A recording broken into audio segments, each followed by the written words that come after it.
ছাত্র জনতার ঐক্যের এই বিজয় গণতন্ত্রের বিজয়। ছাত্র জনতার ঐক্যের এই বিজয় মানুষের অধিকার প্রতিষ্ঠার বিজয়। আগামী বাংলাদেশ প্রতিষ্ঠার ক্ষেত্রে এই বিজয় অগ্রণী ভূমিকা রাখবে। আমি মনে করি যে এই বিজয়ের মাধ্যমে বাংলাদেশ নতুনভাবে পুনর্জন্ম গ্রহণ করেছে এবং গণতন্ত্র প্রতিষ্ঠার ক্ষেত্রে আমাদেরকে আরো এগিয়ে যেতে হবে। এই ক্ষেত্রে সকল দল মতের নিয়েই আমাদেরকে কাজ করতে হবে। গণতন্ত্র প্রতিষ্ঠার ক্ষেত্রে, গণতন্ত্র চর্চার ক্ষেত্রে বিগত দিনে যেখানে আমরা কথা বলার কোনো অধিকার ছিল না, আমাদের সেই অধিকার প্রতিষ্ঠার ক্ষেত্রে আগামী দিনে আমরা সবাইকে নিয়ে কাজ করতে চাই। সেই ক্ষেত্রে গফরগাঁও ব্যতিক্রম না।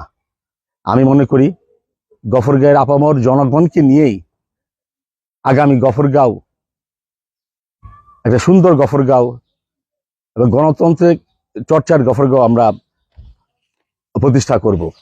এই লক্ষ্যে আমাদের কাজ করতে হবে এবং একটা সুষ্ঠু নির্বাচনের মাধ্যমে জনগণের